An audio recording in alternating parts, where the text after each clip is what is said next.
L'Évangile selon Matthieu, chapitre 4. Alors l'Esprit conduisit Jésus dans le désert pour qu'il y soit tenté par le diable. Après avoir jeûné pendant 40 jours et 40 nuits, il eut faim. Le tentateur s'approcha et lui dit, « Si tu es le Fils de Dieu, ordonne que ces pierres se changent en pain. » Jésus répondit, « Il est écrit, l'homme ne vivra pas seulement de pain, mais aussi de toute parole que Dieu prononce. » Alors le diable l'emmena dans la cité sainte, le plaça tout en haut du temple.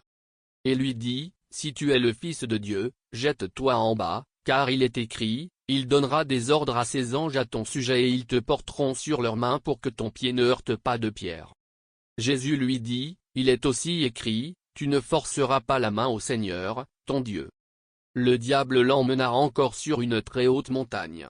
Là, il lui montra tous les royaumes du monde et leur magnificence.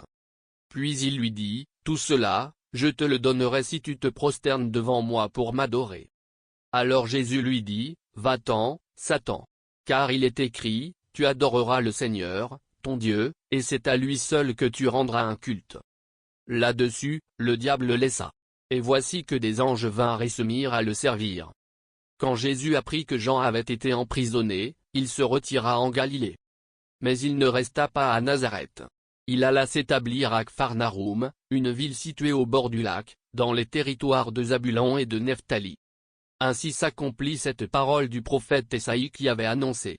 Écoute, ô toi, terre de Zabulon et toi, terre de Nephtali, contrée voisine de la mer, située au-delà du Jourdain, ô toi, Galilée des populations étrangères.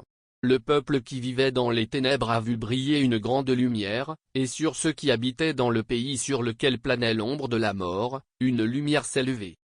À partir de ce moment, Jésus commença à prêcher en public en disant, « Changez, car le royaume des cieux est proche. » Un jour qu'il marchait au bord du lac de Galilée, il vit deux frères, Simon, qu'on appelle aussi Pierre, et André, son frère, qui lançaient un filet dans le lac, car ils étaient pêcheurs. Il leur dit, « Suivez-moi et je ferai de vous des pêcheurs d'hommes. » Ils abandonnèrent aussitôt leur filet et le suivirent.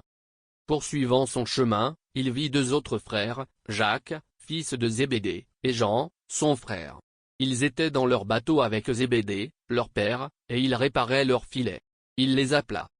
Et, aussitôt, ils laissèrent leur bateau, quittèrent leur père, et le suivirent.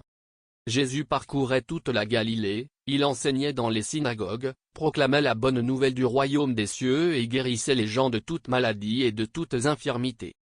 Bientôt, on entendit parler de lui dans toute la Syrie.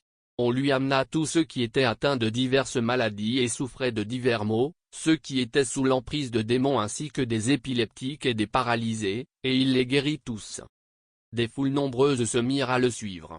Elles étaient venues de la Galilée, de la région des 10 villes, de Jérusalem, de la Judée et du territoire transjordanien.